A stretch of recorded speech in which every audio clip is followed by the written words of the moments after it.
ॐ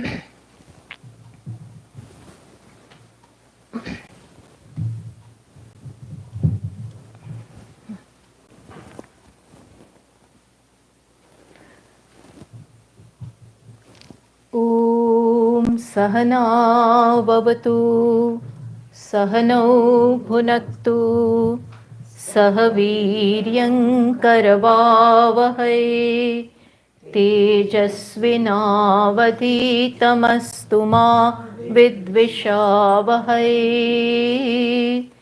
ॐ शान्ति शान्ति शान्तिः ॐ भद्रं कर्णेभिः शृणुयाम देवाः भद्रं पश्येमाक्षभिर्यजत्राः स्थिरैरङ्गैस्तुष्टुवागुंसस्तनूभिः व्यशेम देवहितं यदायुः स्वस्ति न इन्द्रो वृद्धश्रवाः स्वस्ति नः पूषा विश्ववेदाः स्वस्ति नस्तार्क्ष्यो अरिष्टनेमिः स्वस्ति नो बृहस्पतिर्दधातु ॐ शान्ति शान्ति शान्तिः श्रुतिस्मृतिपुराणानाम्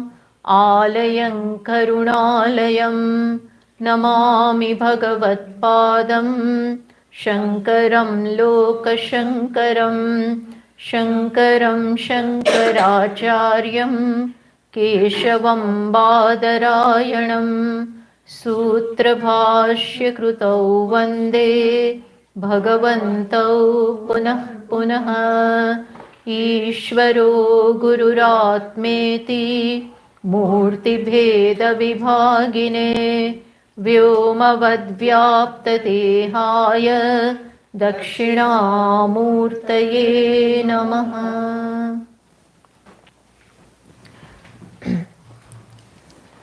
So, the topic selected for talks this 3 days is from Kaivalya Upanishad. We are going to talk on the second mantra of Kaivalya Upanishad, to be precise. Kaivalya Upanishad means Kaivalya. The word Kaivalya means Kevalasya Bhavaha Kaivalyam, which means it talks about total oneness. It talks about absolute oneness. So now a question can arise in our mind that Upanishad here comes and talks about absolute oneness, total oneness. Is it a matter of our experience, or is it just big ideas, questions? Because we all tend to think that what we think about life, what we think about reality is real, and rest are all not practical, not a matter of reality. So we have to understand, and let me tell you the fact that what Upanishad is going to talk about, precisely oneness, total oneness.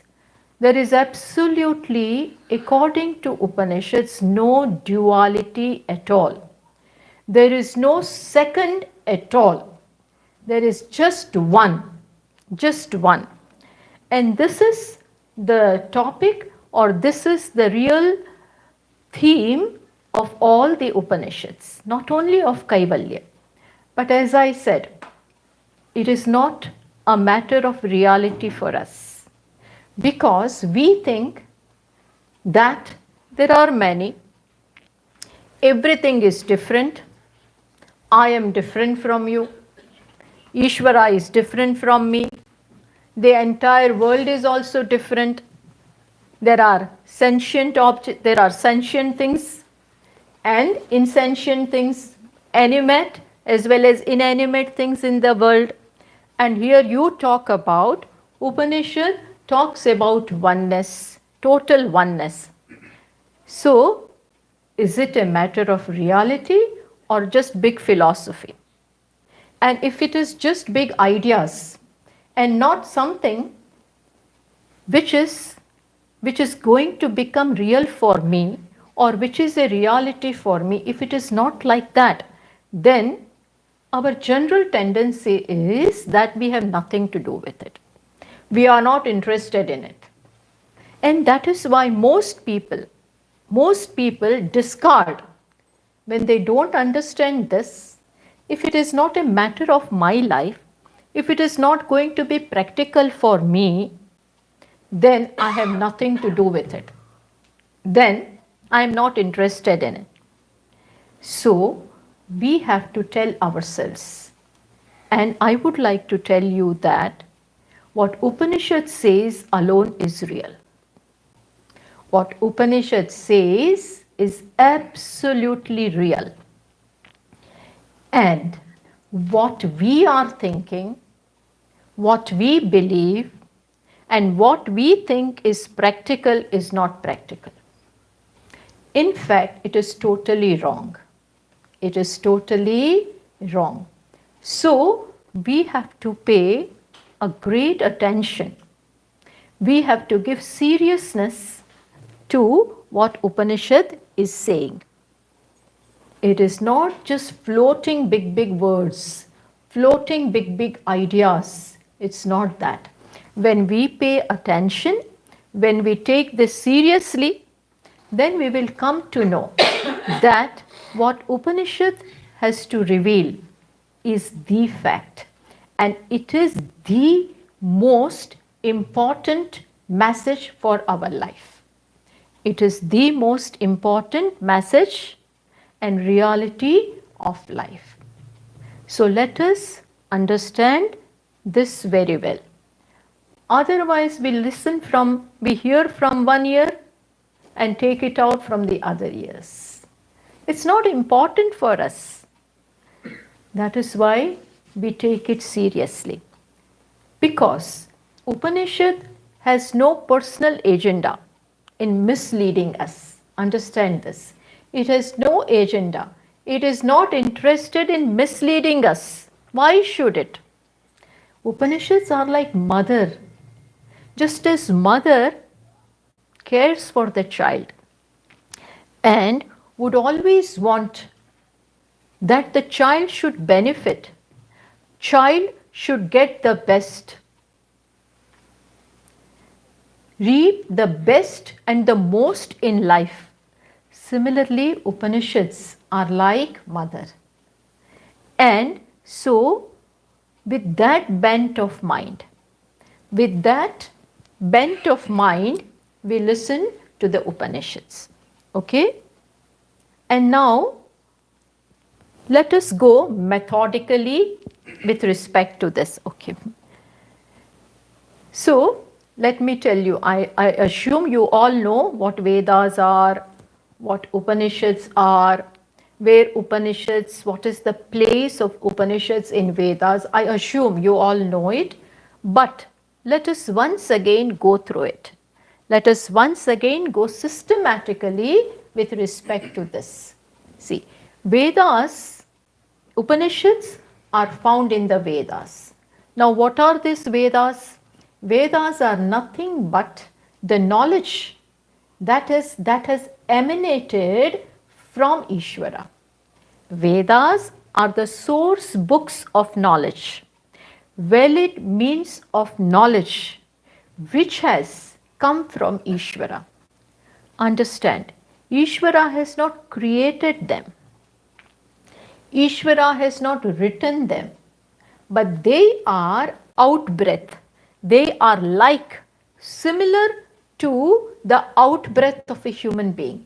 Just as my breath comes out from me effortlessly, I do not do anything for it. It comes out. Plus, it is not different from me. Similarly, Vedas are that source of knowledge which is not different from Ishvara. We cannot say Ishvara is one, Vedas are another. They are not different. Knowledge which the Vedas contain is not different from Ishvara.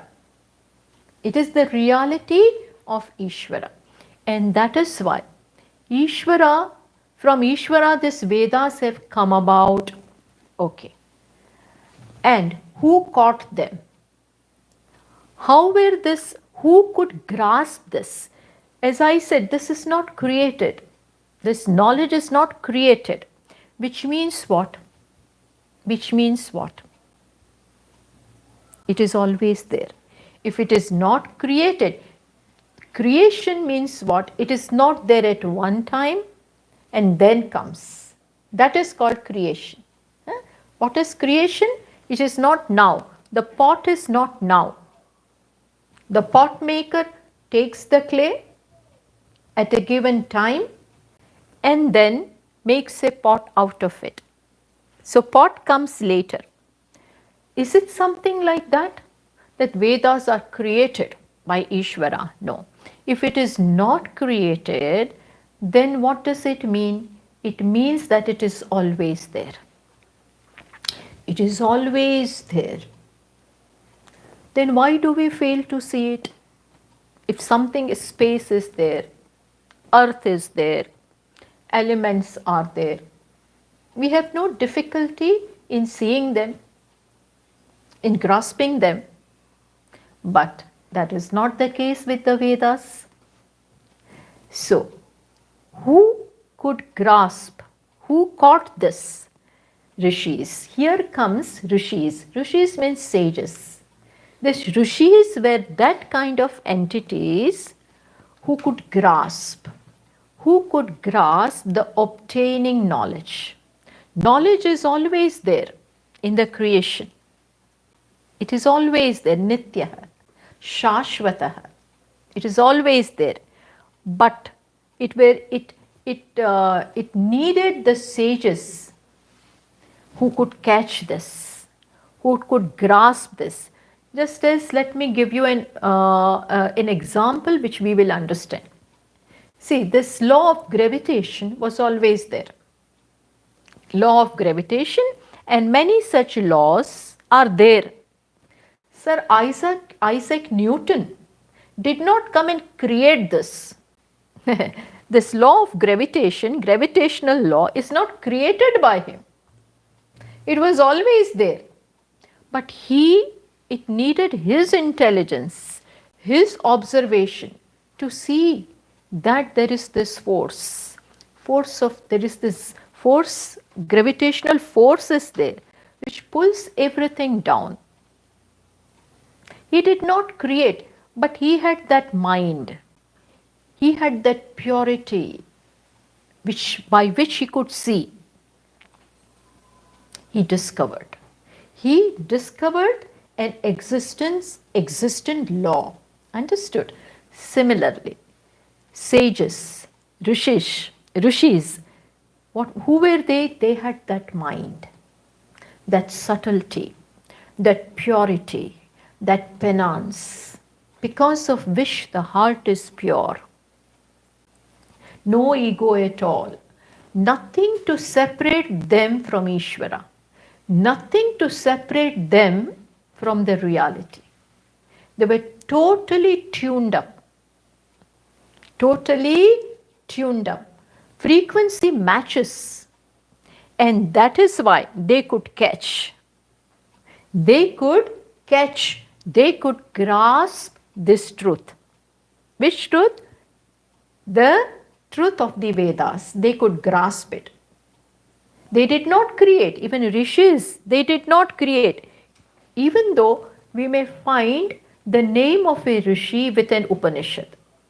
Some Upanishads have the name bearing, the name that is there is of some rishi, some sage. But it is just like that. Because he understood it, he caught it, that is why the name goes with him. But they also have not created. The truth was revealed to them. Truth was revealed to them. So Vedas are, what are they? They are not the created texts, but they are revealed texts. Understood? They are revealed texts. Nobody has created them. Okay. So there are these 4 Vedas. Actually, there was one body of the Vedas. Then Vedavyasji came. Vedavyasji came and he edited them into 4. Edited them into 4. Which are this? Rigveda, Yajurveda, Samaveda, Atharvaveda. Classified them so that it becomes easier to grasp and maintain and preserve, and to learn also. So this Vedas. Now, this Vedas can be broadly divided into 2 sections. Which are these 2 sections? One is Karma Kanda, dealing with karma and dharma. The first, and the other one deals with the truth. That is called Brahman, or the fundamental reality of the creation. So the first part of the Vedas, the subject matter of the first part is karma or righteousness or dharma, and the second part is Ishvara, call it Brahman, call it Atma, call it Chaitanya, but that which is the reality of everything. Reality of everything. So these are the 2 sections of Vedas. Now again in this first section, which section is the first one? Karma Kanda. In that also you can, in this 2 first Vedas can also be seen as consisting of 4 parts, 4 sections. Which are they? Samhita, then Brahmana, and then Aranyaka, and then Upanishad. This way also you can classify. Which are they? Just keep in mind. Samhita, Brahmana, Aranyaka and Upanishad. Now, the first 3, there is a reason for this which I will tell you. The first 3, which first 3? Samhita, Brahman and Aranyaka. They fall in the Karma Kanda section. You can roughly say that this first 3 comes in the first section, Karma Kanda section, which deals with what? Karma and Dharma. Karma, Dharma and some upasanas are also there. So, and the later part, Upanishad, comes in the Jnana Kanda. This is pertaining to, why I gave this classification? Because this pertains to 4 stages of life. Human being has this roughly 4 stages in life, which we call ashramas. There are 4 stages in a human being's life. Our rishis have beautifully divided, assuming that a person lives for 100 years. Then first 25 years called roughly 24 brahmacharya, then gruhastha, life of a brahmachari student, first 25.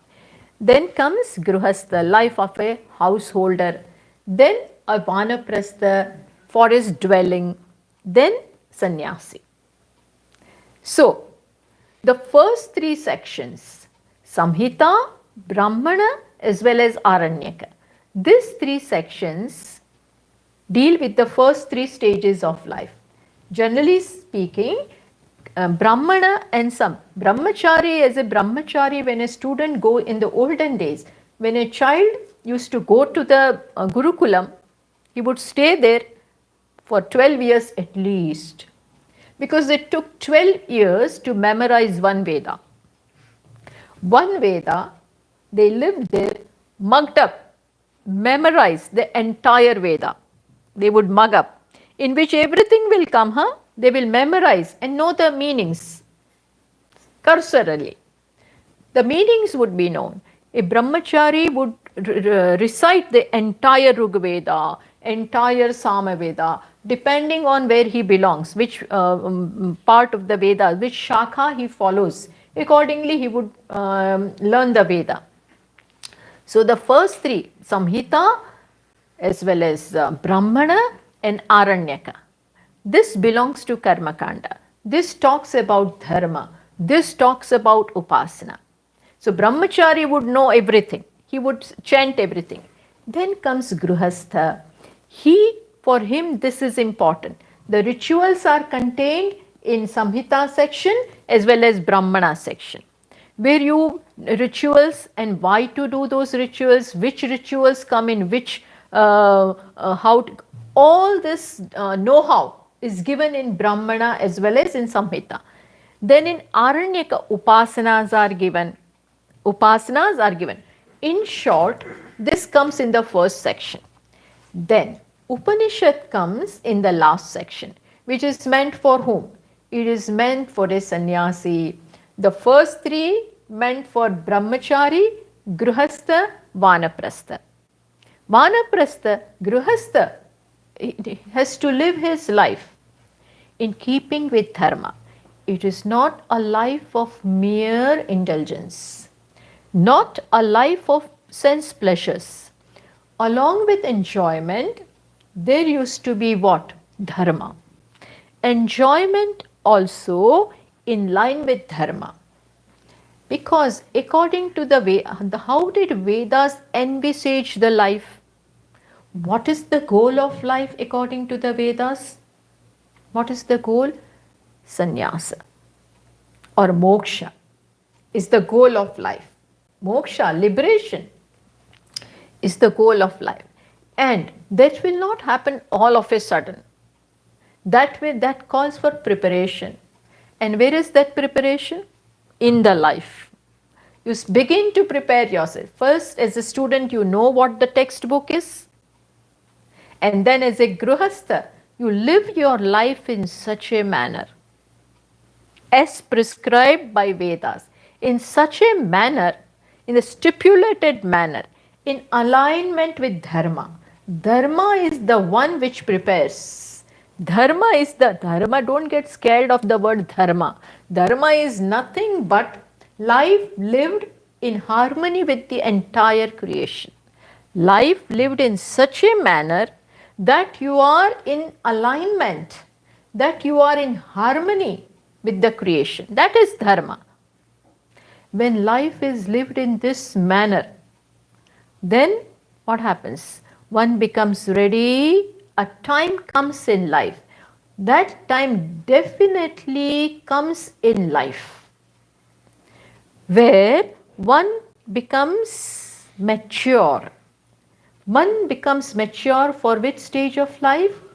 The last one, which is that sannyasa or whether you give up or not is a different matter. Even if you are at home, but your bent of mind is that of a renunciate. So this is how Vedas have designed the life. According to Vedas, this is how the life should be. And that is why in Upanishads, you find the knowledge of the self. In Upanishad, when one is ready, when one has lived a life well, according to dharma, automatically he becomes ready. He becomes ready for the knowledge of Upanishads. And that is why Upanishads are found at the end of the Vedas. In the first three sections are in the beginning. Then comes Jnana Kanda. So Upanishads are physically at the end of the Vedas. Its place is at the end of the Vedas. That is why also it is called what? What is it called? Vedanta. Vedanam Antaha. That which is found at the end of the Vedas. That is why this name Vedanta.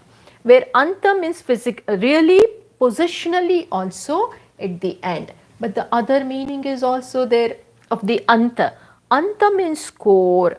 Anta means the final ascertainment, the theme, the purport. And so, what is the purport of the Vedas? Nothing but that you are what you are seeking. You are the reality. And this is contained in Upanishads. And that is why also Upanishads are called Vedanta. Understood? Two reasons, two meanings. Because it is positionally also at the end of the Vedas, one. And another is because it contains the theme of the Vedas. That is why it is called Vedanta. So, Upanishads are found in the Vedas, in the end part of the Vedas, that is in the Vedas only, but at the end, that is called Upanishads. Okay. Now, this Upanishads, the very word Upanishads reveal that it is the knowledge of the self. See, there is no option to this knowledge of Upanishads. If we want our life to be successful, if we want completeness in life, if we want to feel adequate, that yes, everything is fine with me, I don't lack anything. This is what everybody is seeking. Is it not true? What is everybody seeking? Directly or indirectly. Whether we are aware of it or not aware of it. But everybody is seeking fulfillment. Seeking fulfillment. Seeking contentment. Regardless of what they do. Whatever they pursue, whatever they are trying to do in life is really what is the desire behind whatever we are doing is nothing but to seek fulfillment. We are seeking fulfillment, but we do not find it. No matter what we do, there is always a sense of lack at the end of it. For some time, we may feel good. For some time, we may feel that things are fine. But very soon, we discover that things are not fine with me.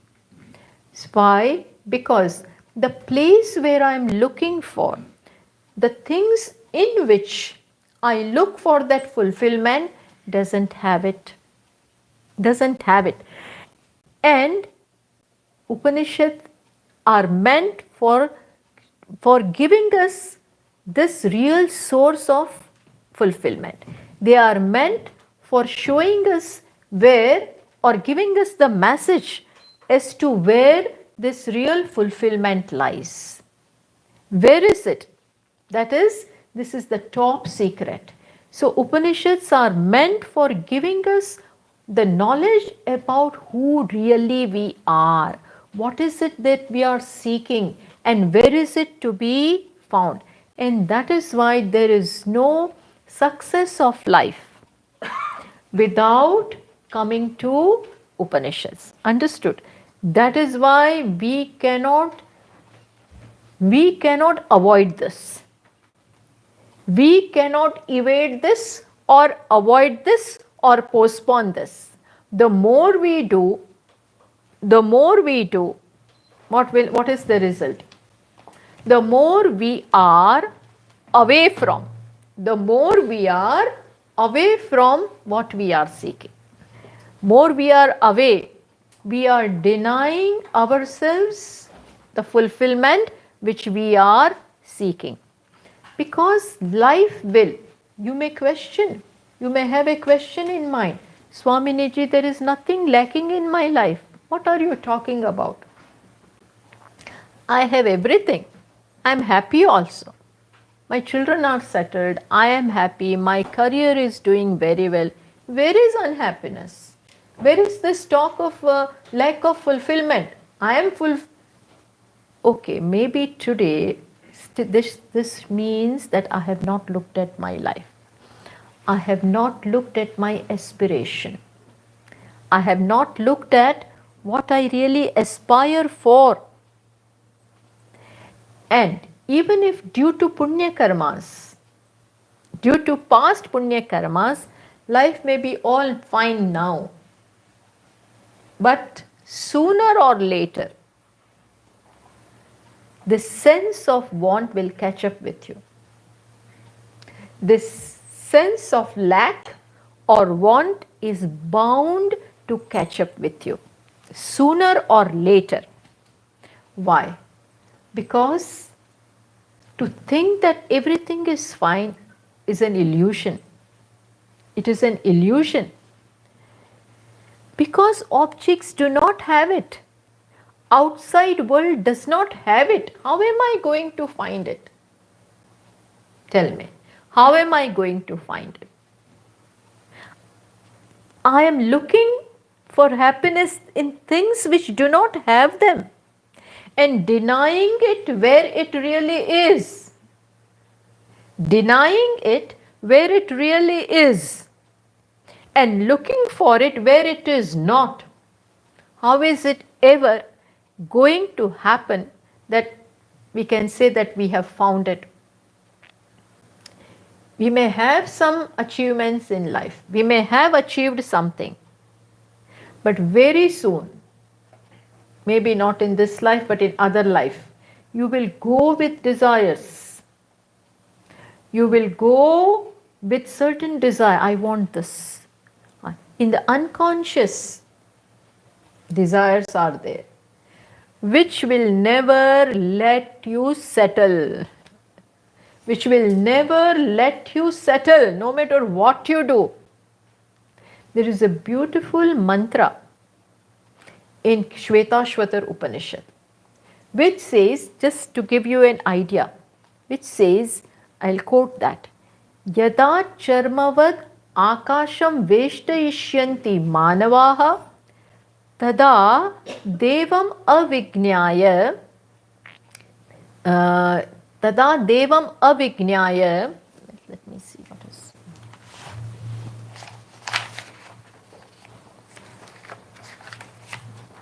What it means is tada devam avijnaya sukham bhavishyati or something like that. Which means what?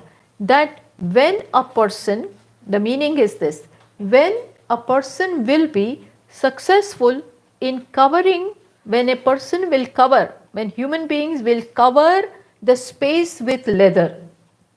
When a human being will cover the space with leather, then tada, devam avijnaya, then without knowing the devam means atma, the reality, then without knowing the reality or without knowing the self, one will gain happiness. One will gain happiness. Did you understand? Will you be able to ever cover the space with leather? Will we ever be human beings? Will all the human beings together also and all the leather in the world, even if we use it, will we ever be successful in covering the leather? If we can be successful, if we can cover the space with leather, charma, then we will be happy without knowing the self. But is that possible? We choose what? That without knowing the truth, without knowing the reality, without knowing the self, there is no end of unhappiness. There is no end to unhappiness. Call it unhappiness, call it grief, call it sense of lack. It is never going to happen. This we have to discover in life from our experiences. Don't just let life pass by day after day, week after week, months after months, years after years. In short, time is passing by. Experiences are coming and going. Childhood came and gone. Youth came and went. Adolescence came and went. Then youth also came. And then we become seniors and that also comes and goes. Old age also comes and goes. What doesn't go? What doesn't go is my sense of lack. I want, still I want, still I want. This doesn't go. What does this show? This shows that I have to pay attention to life. And what did I gain? And at what cost? I gained, but at what cost? What is the investment that I made? And what is the net gain? A sharp businessman would make a note of all this, that this is what I invested and this is my profit or loss. I must I must count all the expenses and then find out. Similarly, in life, sit and count one day. What all I invested, how much time I gave, how much energy I expended, and at the end of it, what did I get? What did I get at the end of it? If there was really something to gain, then there would be one person who would come and say that no, everything is there in the world outside and we will get it.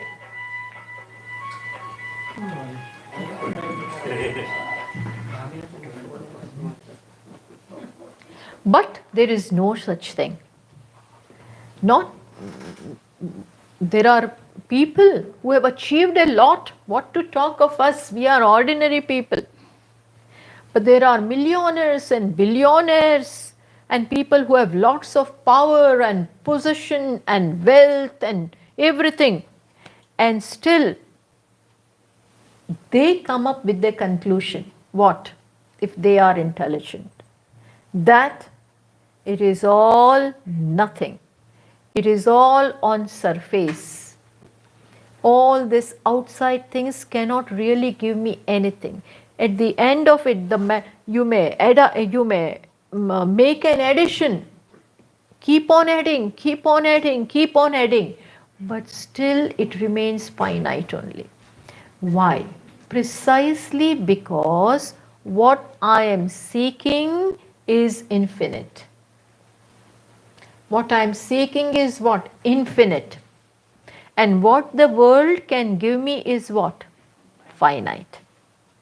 No addition of finite can lead to infinite. Finite plus finite plus finite. Never is it going to become infinite. This must become clear. The more clear this is, more there will be clear direction in our life. Otherwise, sooner or later, our life will crumble. It will crumble like a pack of cards. It will crumble. It crumbled for Arjuna. Did it not crumble? In the battlefield, his life crumbled. And all of us, it needs you should be caught in certain situation from where then you feel, oh my God, there is no breakthrough. I am stuck. Arjuna in the battlefield had to come across this kind of situation. But in that situation, when he had to fight the war with his people, he was so much taken up by grief. But in that moment of grief, understand this very well. There are situations in life which give you so much of unhappiness. But in that moments of unhappiness, you begin to question life. When somebody very close to us passes away, then for at least for some time it can be an eye-opener. It can be a whistleblower. It can be a whistleblower, provided we listen. But it happens and we let it go. Then again, back to mundane life. But if we should capitalize on such moments and think, and that is exactly what Arjuna did. When this happened, he saw, oh my God, there is absolutely no chance of sorrow coming to an end. No matter what I get, even if we win this war, grief is my lot. Sorrow is never going to go. He could see that, and that is why, and then he asked himself, what is the truth? If achievements cannot give me this, where is the happiness? He said, now I no more, Just, I don't want all of this. Tell me the truth. And so he came up with the question. He came up with not the question, but he came up with he offered himself and asked a basic question to Lord Krishna. What did he ask? Yat shreyasyat nishchitam tanme bruhi. O Krishna, O my friend, O Achyuta, please tell me that which is going to give me what? Nishchitam Shreyaha. What does he want now? It became clear. It became clear. There are times in life when for a second it becomes clear. I'm not interested. I no more want any lollipops. I no more want all this. I want what? Nishchitam Shreya. Nishchitam Shreyaha means what? That which will bring definite good. Definite good. That means life and its power and money and friends and family and spouse and this and that. There is nothing wrong with them. We are not criticizing. We are seeing things as they are. Understand? This is healthy assessment. This is healthy assessment of life. What a thing can give and what it cannot give. Examine. Examine. That would be an intelligent person. What? This buddhi, this mind is given for what? To examine. Where is the truth? Where does it lie? What can give me and what cannot give me should also be very clear. And this became clear, at least he doesn't have the answer, but this much became clear to Arjuna that all this is useless. What life can give, what world can give is futile. It's momentary. Shvobhavaha, as Nachiketa says, Shvobhavaha. Shvobhavaha means it is not going to be there tomorrow. What will I do with it? It will tomorrow tell me bye-bye. Everything comes and says bye-bye. Bye-bye. I'm going and I'm left where I am. Everything, everything. But our eyes have to open. Something has to happen here. That is what happened to Arjuna. And then definite request from him. Tell me that which is definite. Similarly with others also, all such people, when they went to the teacher, they had this assessment of life. Yes, we examine life. So, what I am trying to say is that there is no way we can postpone the knowledge of Upanishads. Why? Because it is going to tell me about something which I'm really seeking, and it comes with the secret knowledge and the most exalted knowledge, exalted piece of knowledge. What? That you are that. You are that. Stop looking. Find it in yourself. You are that. Oh my God, the solution was right here. And I was the problem. And Upanishad comes and tells me you are the solution. You are the solution. Tell me, can we in any way, is it intelligent to keep away from this knowledge of Upanishad? It is a blessing that we come across this. It is a blessing. Ishvara's grace that Bhagavan has come and is ready to give us this knowledge. So this is the importance of this knowledge. And so there is no going away from this. We have to have it because it gives me my identity, who I am, the identity, ID card, without which we cannot go anywhere. Everywhere it is required. The ID card which we possess, every Swamini, we all have it. We don't want Upanishad to give us. Yes, but the ID which you have is the ID of this costume. That you may have it, well and good. But the real ID, the real one, is something which Upanishads will give you. You have it, but you don't know about it. You have it, but you don't know. So Upanishad will come and reveal to you. The very word Upanishad reveals this. If we know little Sanskrit, then the word Upanishad itself means what? Knowledge of the self. Knowledge of the self. How? Let me tell you quickly. This word Upanishad is formed from the verbal root sad. It is formed from the verbal root sad, which has three meanings. Which are those three meanings? Gatihi, Visharanam and Avasadanam. Gatihi means which it will take you somewhere. This knowledge will take you somewhere. Visharanam, we will see this. Visharanam means the knowledge it will give you will moment it will reveal, yes, you are what you are seeking. Slowly, all the wrong notions which you have about yourself will start. There will be loosening on that. It will start dropping. So that is Visharanam. And Avasadanam means the knowledge which Upanishad will give you about yourself. What will it do? It will destroy. It will bring an end to my ignorance. My ignorance of what?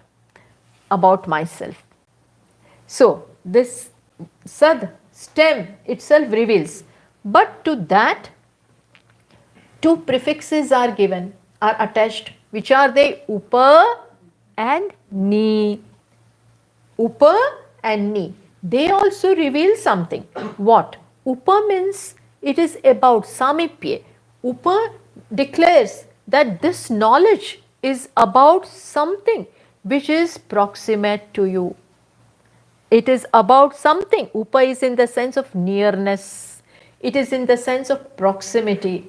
So this knowledge is about something which is close to me. How close? How close?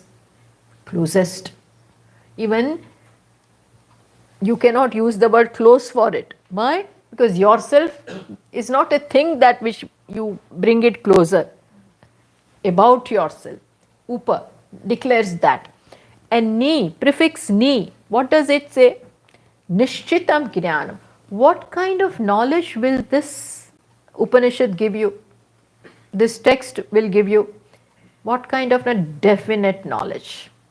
Definite. No vagueness. No, I may be Brahman. I may be complete. I will become complete. I will do something and then I will become no such thing. The words are clear cut. You are that.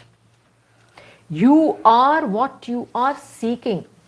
I am Atma Brahma. Tattvamasi. You are that. Where is the vagueness? Where is the vagueness?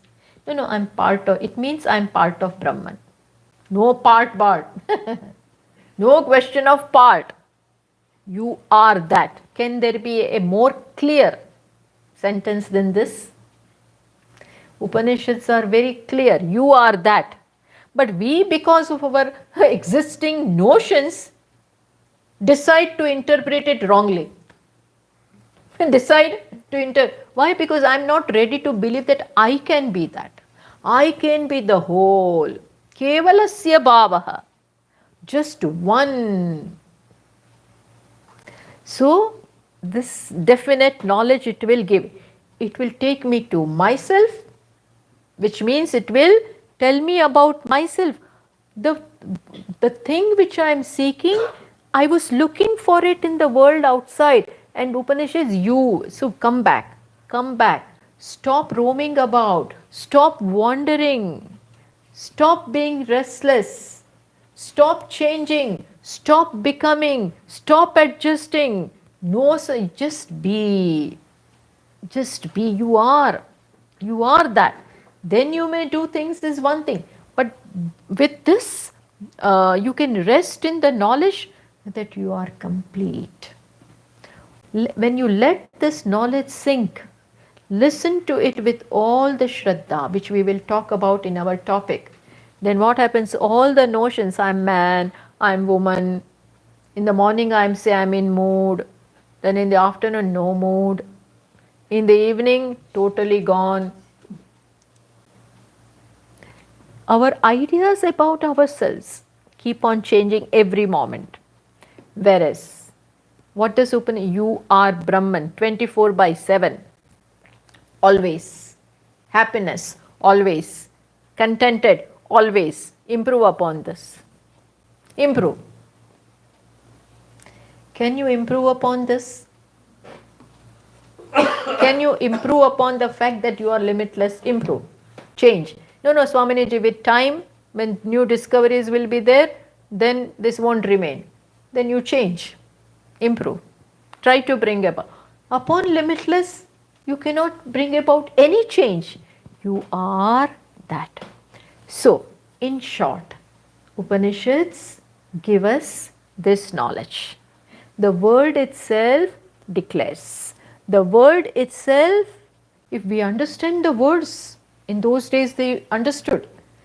So then in the library when you go, when you read books of physics, science, quantum physics, this you pick up if you are interested.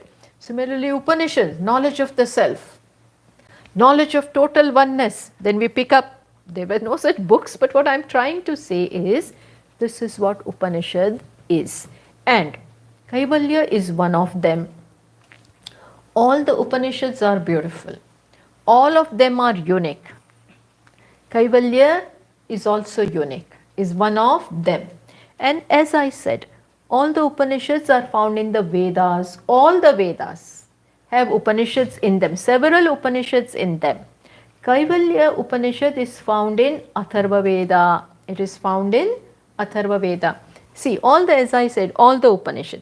Rig Veda has Upanishad in it. The major one is which one? Aitareya Upanishad is found in Rig Veda. Samaveda. What are the major Upanishads found in Samaveda? Chandogya. Chandogya and Kenopanishad are found in Samaveda. Yajurveda. Again, there are two branches of Yajurveda. Krishna and Shukla. Krishna Yajurveda and Shukla Yajurveda. Two shakhas. Krishna Yajurveda has which two important Upanishads? Taittiriya Upanishad and Kathopanishad are found in Krishna Yajurveda. Then Shukla Yajurveda. Generally speaking, in South, in India, in South, Krishna Yajurveda was prevalent.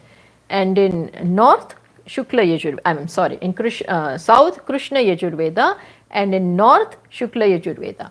Shukla Yajurveda has two major Upanishads, Ishavasya and Brihadaranyaka, and Atharva Veda. Atharva Veda has four major: Mundak, Mandukya, Prashna, and Kaivalya. These are the four Upanishads found in Atharva Veda. Kaivalya is found in Atharva Veda. Just to complete this, that the Upanishads, which there are so many Upanishads, 108 are there, all of them we do not study. We study the major ones. How can you decide which are major and which are minor? No, we cannot. All of them are major. All of them are major because they come with this knowledge. But why we call it major? Why? Because Bhashyakara, Sri Shankaracharya ji chose to write Bhashya, his commentary upon 10 Upanishads. Why did he select 10 randomly? No. He selected 10. Why? Because when you, I'll give you the names: Isha, Kena, Katha, Prashna, Mundak, Mandukya, Aitareya, Taittiriya, Chandogya, Brihadaranyaka. How many? 10. On this 10 he wrote Bhashyas, commentaries. Why? Because it contains the methodology of teaching, the knowledge which needs to be imparted in its entirety that is found in this Upanishads.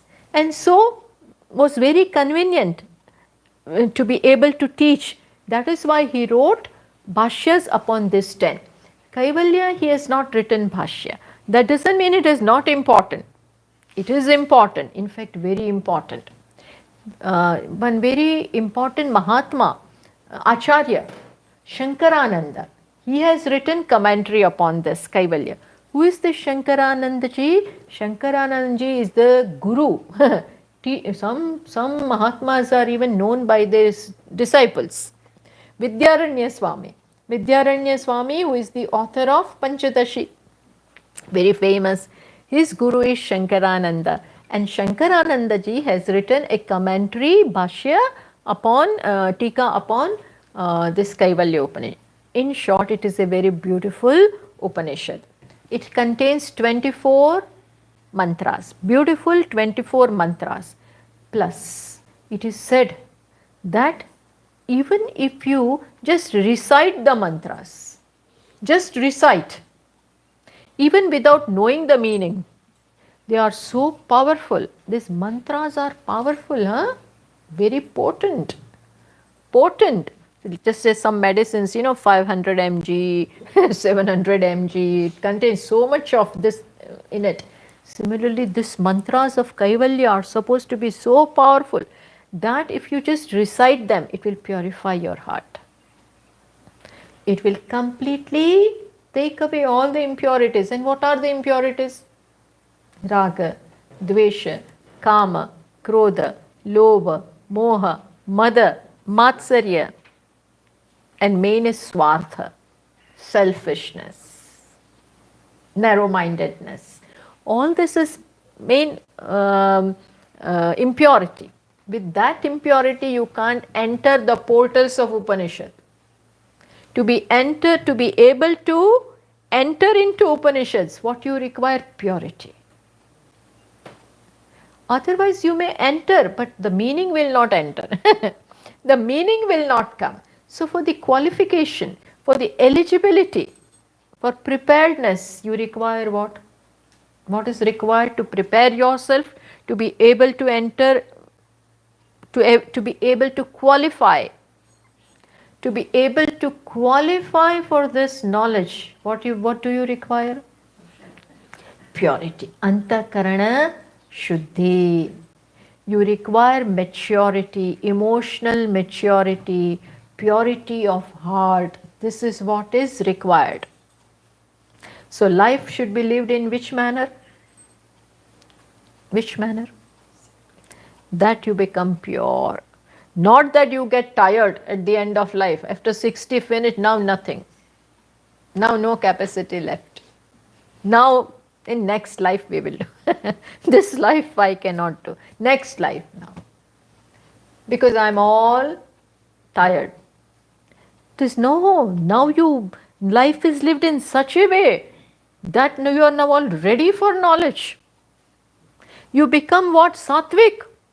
Not more rajasic and tamasic and gone. No, live life in such a way, even now, wherever you are, at whichever point of life you are, live life in such a way. Any time is best time. Any time. No, Swamini, our time is gone. Never give up. Never give up.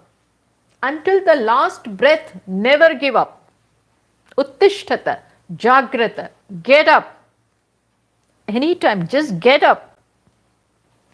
When this readiness is there, when this desire is there, Upanishad will just come. What you need is burning desire. What you need is what? Burning desire. And when will that burning desire come? When there is Vairagya. Automatically when you hear this, some impact will come. Impact will be there. No, I want to do this. Does it happen or not? It happens. And when that happens, you will come across Upanishad. Any moment. Bhagavan has this order, huh? There is this order, vyavastha in Bhagavan's creation. Don't think Bhagavan is somewhere sitting there. He is there right here. And when your desire changes, he makes a note of it. And the desire changes. My thinking changes. Oh, I want to learn. No, I should learn what Upanishad is. He listens. He's right there. It will come in your life. So, when Arjuna could see this, moment he could see this, he was qualified. Sadhana chatushtaya sampannaha, he became. And Bhagwan was right there. So far, Bhagwan was his friend, charioteer. And now, what did he become? What did he become? Guru. And he approached, surrendered, and Bhagwan was right there. What was Bhagwan's reply? When he said, tell me, that which is the best in life, that which is definitely good, please tell me. Bhagwan did not say, later. Later on. We will do it later on. First fight. Let us finish this fight. Everybody is waiting. Let us finish that. Did he say? Lord Krishna is very practical. He could have said, first finish this. He did not. Why? Why did he not? Because this is what life is meant for. And when Arjuna has this question, and when he is ready for this, this is the most important. War can wait. Everything can wait. And he started Gita. How long? 18, not 1 or 2 chapters. 1 or 2 verses. How many verses? 700 verses. 18 chapters. And at the end of it also, he says, did you understand well? Or should I repeat? Should I repeat? Thank God.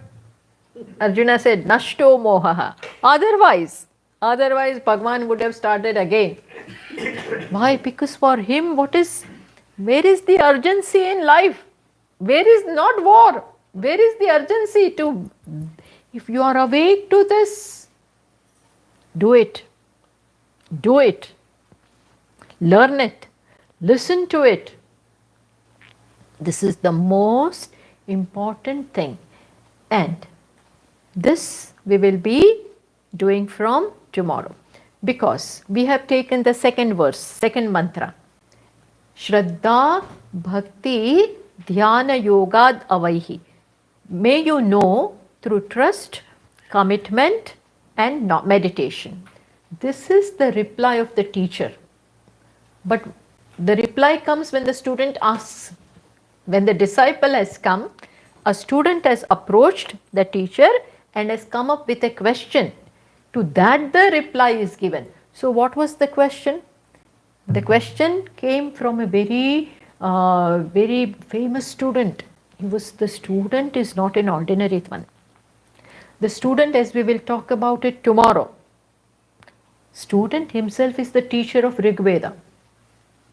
Student here is Ashvalayana. Just as many Upanishads, this Kaivalya Upanishad is also dialogue between the teacher and the student. The teacher is Brahmaji. Teacher here is Brahmaji, Parameshti, but Brahmaji. But the student is Ashvalayana. Ashvalayana is not an ordinary person. He is himself the teacher of Rig Veda. Yes, of course. But which part of the Vedas? The Karmakanda section. He must be well versed with that, but still not aware of the later part of the Upanishads. And so he comes and approaches the teacher with this question that please give me the knowledge of Upanishads. And then he qualifies what kind of knowledge is this. He knows all that. And he doesn't know anything but knows how great this knowledge is.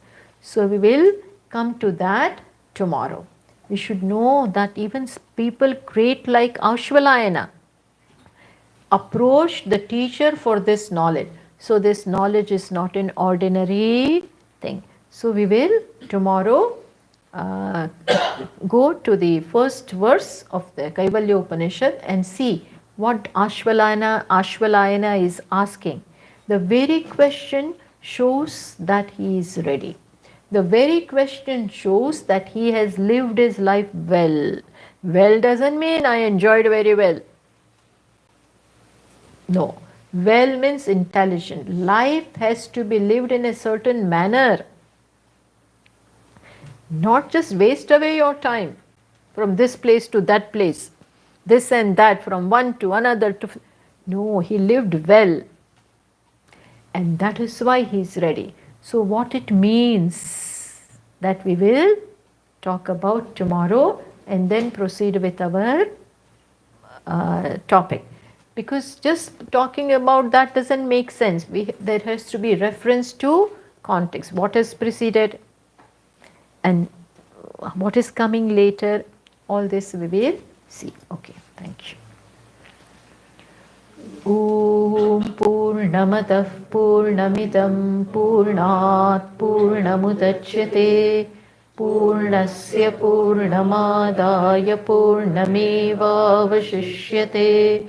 ॐ शान्तिः शान्तिः शान्तिः हरिः ॐ श्रीगुरुभ्यो नमः हरिः ॐ. Thank you. I just want to have a request is Jyoti will sing one or two bhajan. By that time I will prepare the dinner. Mommy